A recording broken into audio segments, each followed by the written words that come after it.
Sports సంబంధించి మొన్న దక్షిణాఫ్రికా అలాగే భారత్కి మధ్య జరుగుతున్న వన్డే సిరీస్లో భాగంగా మొదటి వన్డే బీహార్ రాంచీలో జరిగినట్టుంది.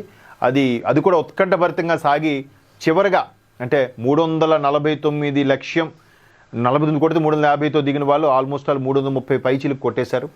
చివరి వరకు పోతుందేమో బౌలర్స్ కూడా ఆడేశారు. మొత్తానికి అమ్మయ్య అని గెలిచాం. రెండో వన్డేలో 358 కొడితే 359 లక్ష్యంతో దక్షిణాఫ్రికా దిగి కేవలం 3 వికెట్లో 4 వికెట్లు కోల్పోయి చితక కొట్టేశారు.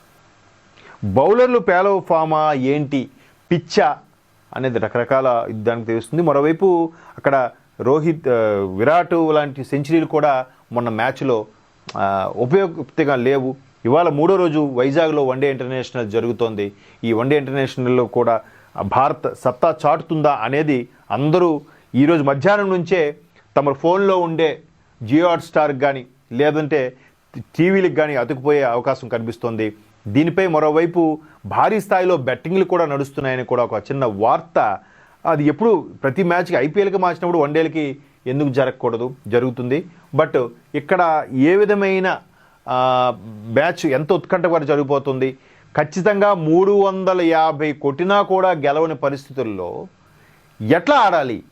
సో బౌలర్స్ పటిష్టంగా ఉండాలి. బౌలర్స్ ఎవరైతే ఉన్నారో వాళ్ళని కంట్రోల్ చేయగలగకపోతే గెలిచే అవకాశాలు చాలా తక్కువ అనేది ఇక్కడ ప్రధాన వార్త మనం చూడొచ్చు. సో దీనికి సంబంధించి ఆ కప్పు వచ్చేనా జారేనా అనే మీమాంసలో ఉంది.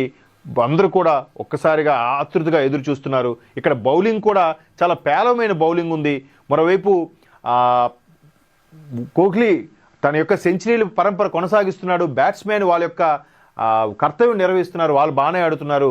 బౌలర్ల విషయానికి వస్తే హర్షిత్ రాణా కానీ ఈ ప్రసిద్ధ్ కానీ వీళ్ళు సరిగ్గా చేయట్లేదు. వాళ్ళది కులదీప్ కూడా ఎక్కువ రన్స్ ఇచ్చేస్తున్నారని కూడా విమర్శ ఉంది. మొత్తం మీద ఈ ఇంపాక్ట్ కాస్త కోచ్గా ఉండే గంభీర్ మీద కూడా పడే అవకాశం కనిపిస్తోంది. మొన్న టెస్ట్లో ఓడిపోయిన తర్వాత ఎక్కువగా వార్తల్లో గంభీర్ నిలుస్తున్నారు. మొత్తం మీద ఇండియా పేలవ ప్రదర్శన, బాగా ఆడుతున్నారా? మరోవైపు అన్ని హెడ్లైన్స్లో కూడా ఏమొస్తున్నాయి, ఓడి గెలిచారు, ఓడిపోయినా మనసులు గెలిచారు అన్నట్టుగా ఇస్తున్నాయి. అది కాదు, గెలుపే.